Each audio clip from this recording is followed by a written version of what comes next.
In the Transcriptomics 1 course, we cover key concepts needed to understand the analysis of NGS gene expression data.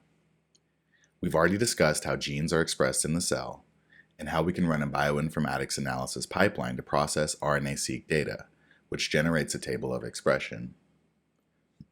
In this video, we will discuss further downstream analysis steps of working with our table.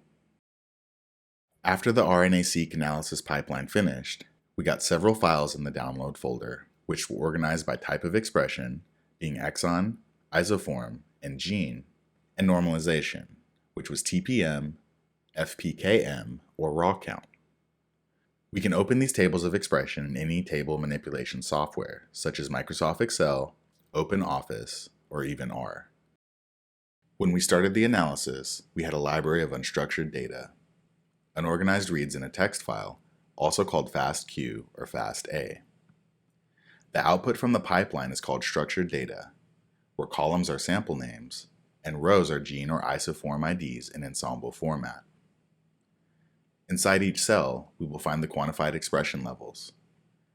Depending on the input and quantification approach we selected, this number is reported in FPKM, RPKM, TPM, or raw count units. Looking through the table, you will notice that some genes start with the letters ENSG or ENST, and some start with ENS-MUSG or ENS-MUST. These ID names show whether these are mouse or human genes and isoforms. In some cases, you will also find row names starting with XLOC, a special name given by cufflinks to unidentified isoforms. The y-axis on this bar chart shows the level of expression where the bars represent an expression profile of a given gene or isoform.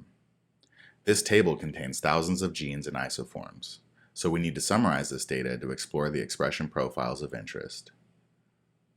One of the main challenges in downstream analysis is to find a specific gene or gene sets and annotate them by their biological functions to understand what expression differences can be observed in collected samples. Before we start looking for specific genes, we need to summarize the full dataset. To do so, we often use a box plot that shows how all the values are distributed between samples. If we have multiple datasets, which in our case is the sample data of gene expression with multiple samples, box plots help compare the samples using statistical properties. These are the mean, median, and the bulk of the data, which is the interquartile range, versus the outliers. When we prepare a box plot of a typical RNA-seq dataset, we can see that the gene expression levels are heavily skewed in linear scale. In this plot, you can see that the majority of the data points that are supposed to be in the interquartile range are barely visible. However, the outliers, which represent the top 25% of the data in the box plot, are sketched out and are clearly visible. This type of distribution will interfere with many of the statistical tests we plan to use to analyze our gene expression data. If we transform our values into log scale, we will see a much more normal bar plot. Now, it is easier to compare values between samples without losing the detail of lower expressed values and still see the highest and lowest values clearly. Let's see how this transformation affects distribution of levels in one of the samples we are looking at here. For this sample, you can see a more normal distribution after we apply the logarithmic scale to all the values. This procedure of normalization is often called log-normal transformation, and it makes the data more symmetrical. As a result, a parametric statistical test will provide us with more power, which is a more accurate and relevant answer. Another useful transformation you might want to consider for NGS or microarray data is quantile normalization. This is most useful when you have a number of conditions you want to compare, assuming the samples in each group are biological replicates. Quantile normalization arranges expression values in similar order between samples and aligns their means. You might want to do this for only a portion of the data, for example, leaving the top expressed genes untouched. As a result, the data will be very close to normal distribution, and the means of each sample will be normalized. As a result, some genes that do not have very strong differences in expression will be less significantly different, but the overall differences between samples will not change. This is important for noisy data, where thousands of observations about each condition can be influenced by various technical variables. To test this assumption, we can compare a couple of samples in the same group, under the same condition as TN breast cancer, and plot all the gene expression data in a scatter plot. If the samples were identical, their levels of expression would be aligned perfectly along the diagonal red line. If they are correlated, the values would be stretched out along this line. You can see here that the transformed data is better correlated between samples. Now that we prepared the raw expression data, let's see what we can learn about our data set as a whole. To study how gene expression can be used to measure variability between samples, we can use a dimensionality reduction technique that is often used for RNA-seq data, principal component analysis, or PCA. This analysis method will help us to visualize the multidimensional data set in a scatter plot and see what gene expression patterns show about the data. But first, let's talk about dimensionality. What does it mean? If we look at our table of expression, we will see that it has thousands of rows and several columns for samples. If we take the first 2 genes and 8 samples, we can visualize the samples in a 2-dimensional space by taking the expression values of 2 genes across 8 samples. Genes are dimensions, seen here as the x and y axis, and samples are objects, which are dots in this 2-dimensional space. To incorporate additional information offered by other genes, we can add another gene to this space and get a 3-dimensional view of our samples. But we have thousands of genes in our table of expression.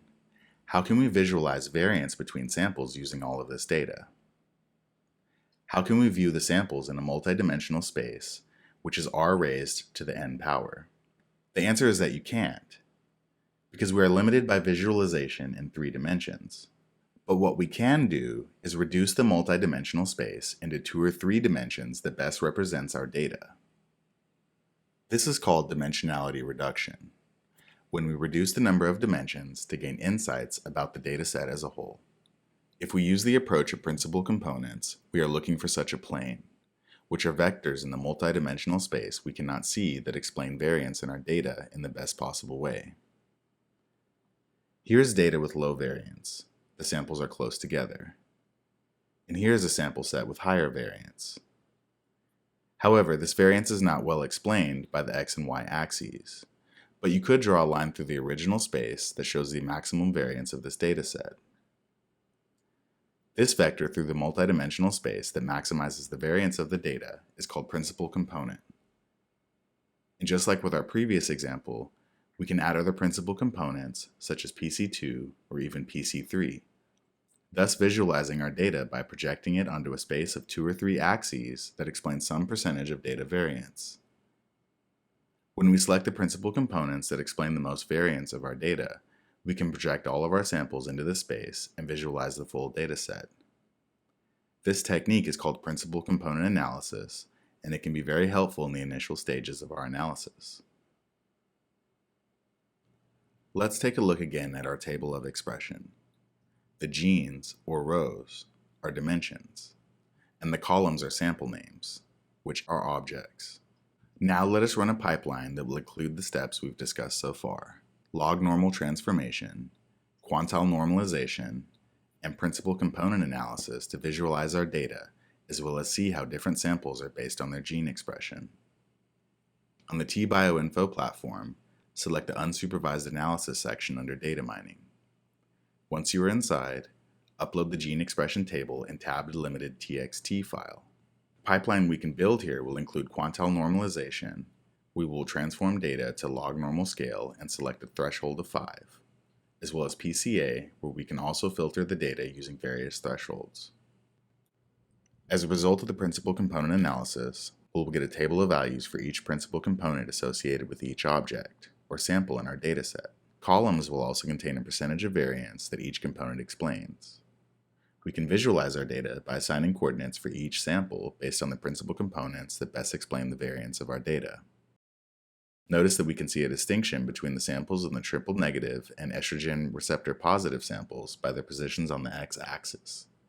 We can also notice an outlier sample in the TN group based on the y-coordinate. We can liken PCA to a photographer trying to find the best angle for a picture that will capture as much detail as possible, while showing us the most information about the group as a whole. We would typically use this method to visualize and explore our data. When using this multivariate analysis method, it is important to play around with the data using normalization and filtering, while paying attention to outliers for the best possible interpretation.